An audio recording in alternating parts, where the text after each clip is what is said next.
So welcome back to the AI Community Cast by Neo4j. I'm here with David Hood of 42 Robots AI, and we actually just met, but I was so interested in what you folks were doing, I wanted to have you on. So tell us a little bit about yourself and then 42 Robots.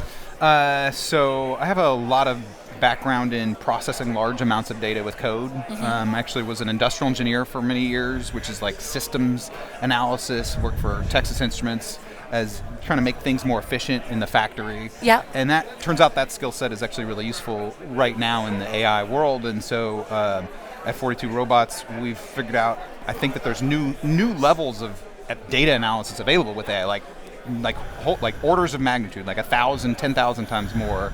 And so we're looking to apply that into healthcare because I think that there's a lot of healthcare gaps where just the data just doesn't get connected. Yep. You have two doctors that have two different opinions or two different tests and they don't connect it, or there's like there's something buried in one report versus another report that just doesn't get connected. And so we're trying to fill those gaps in there. Yeah. And I'm really excited because I think that there's just so much room to work in that space. There's so much fun data analysis challenges, like what you can do with AI is just being discovered, and there's a lot of nuance to all the different solutions and how you build the AI solutions. So I'm really excited to move forward with connecting those dots and then also taking action. Like AI can also kind of decide what it wants to do and go do stuff. Right. So in this case, we would if we have all this data on you personally, or we have a personal medical researcher AI agent. It's a mouthful to say. We're going to get a name on that soon, but Yeah. And it takes massive amounts of data from you, and it kind of parses that and processes that, and then it goes out every day and it looks for new studies that are just relevant to you. Yeah. And so I think there's a lot of space in there to take the data, play with it a lot, and get conclusions that maybe, sometimes when somebody says, hey, I wish we'd found this a couple years earlier, I hope that we can do that too. Yeah. I'm really excited because we're going to release this. I think we're going to have at least a demo of it in a waitlist in June of 2024. Yay. So I'm really excited. Yeah, I've been working on it for a while. So my background is actually in healthcare. My Oh. very first data science position was at a hospital, and so I am intimately aware of the complexities of EHR data. It's the ultimate many-to-many problem. Yeah. So I love that you're finding a way to actually connect that and mine that and bring it forward. What's been the biggest challenge for you from a pipeline perspective in managing some of the most complex data out there? Yeah, there's a lot of non-technical business challenges here, which is how do you even get somebody to give their data? Right. There's my chart has 70% of the market, and so in terms of they're like an electronic health records. Yep. And so they have an API, and so we're going to try to plug that in, but then you still need to get permission. And so a lot of the actually getting the data is part of the challenge. Now, early on, we have volunteers who are volunteering to be, our test patients, and so it's very easy to get the data because they want to be in there, Right. You know what I'm saying? But I foresee that being a major challenge. How do we actually get access to this data? Because there's so much data. If a user comes on and they don't actually give us data, then it's going to be challenging for us to get it. And I don't know if we've really nailed that yet. But I think that's going to be an ongoing challenge because I think that I understand the data analysis part. That's Sure, my jam. But when sure. it comes to there's a lot of regulations. Yep. There's a lot of political stuff and organizations that you have to navigate that we still haven't solved yet. Yeah, the data I don't know silos. anybody solved it. The data silos in the hospitals is not easy, even just within their internal systems. Is it something where you'd be looking to go into the institution itself and be adopted inside the institution, or is it really at the consumer level that you're looking to participate? Another question that I don't think we have answered. I think we're building a B2C kind of front-facing proof of concept. Yep. And if there's enough of a wait list, then I think we have a B2C model we'll try that will be. But I think we need to do that in order to do a B2B type of sales. Got it. To prove that we can actually use patients' data to do that. Yeah. And then I do think that actually that is a really good play because it comes with the data. If we sign a hospital, Yep. it doesn't come with all the data, but it comes with some data. Right. Presumably their part of the deal is hey, you want us to help you, we need more data. And so that could be a shortcut there. Yep. And so I really like that, but it comes with its own set of challenges. And there is some potential where, I've looked at other competitor kind of AI medical things, and they're very, I think what they're doing is very surface level. Very shallow, yeah. And so I do think there is a possibility that with our capabilities that will be really unique, and that there could be a B2C play there that's just Yep. kind of We get enough 10,000, 100,000 people on the wait list. Okay, well, and it proves of concept. We can run it through the proper tests. And we'll try that. So I think that's a good point. It's so interesting to me, too, because obviously I work at Neo4j and we're in the graph business. And whenever I think of EHR data, I wish that I had access to graph when I was working on it, because it's, when you think about, the diagnosis waterfall and, comorbidities, there's so many of these interconnections in graph and the pathways that I think could be really interesting when it comes to the AI itself. So when we're looking at something that's coming out of a generated response or creating the SOAP notes or something, taking some of those things into account, I think could be really interesting. So I'm really excited to see what you guys are doing. Why 42 robots? Where does the name come from? Well, so Hitchhiker's Guide to the Galaxy?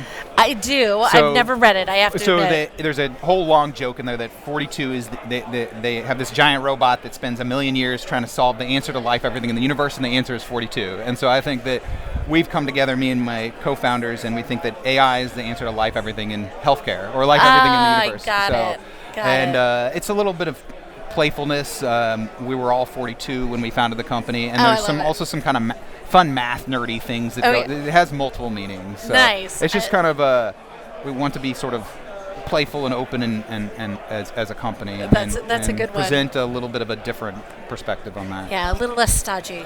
Yeah. We take things very seriously. We take people's health very seriously, but at the same time, we like to enjoy ourselves as a company and put that kind of energy out into the world. Yeah, understood. Didn't mean to think you were making light of healthcare by any means. No. I think it's so when you think about tech, is there a particular area that things are moving, or that you're really looking forward to seeing, or something a problem that you hope gets solved, even if it's not in the realm that you're working, but just something in tech in general?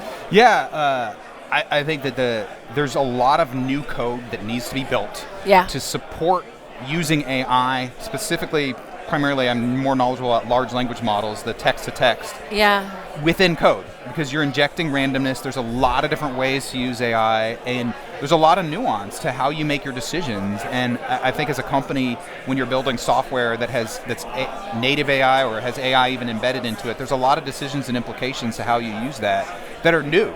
There's a lot of new kind of tissue that needs to be built with code that actually I think AI is going to have a lot of trouble building, because there's no old code on how to use AI. Exactly. Or there is, maybe it's very minimal. Yeah. And AI has not proven yet that it can actually improve itself. Yep. And so I think there's a lot of, I heard somebody call it like the AI infrastructure, but I think it's more than that. I think that when I look at, when I work with some clients and look at their real-world solutions, most people come into it thinking the solution is the model. You shove everything into the magic box and you get out what you want.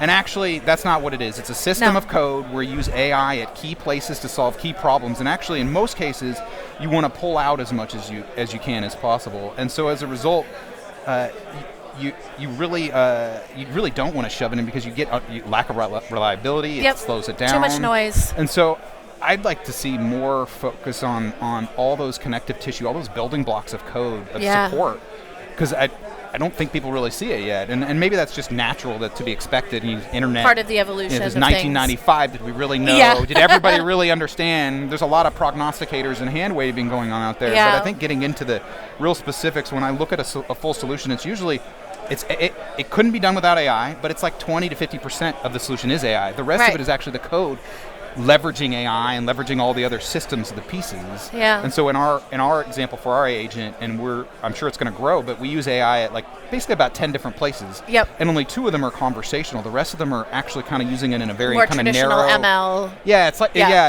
it could be classification, data extraction, or kind of like where do we go? We triage.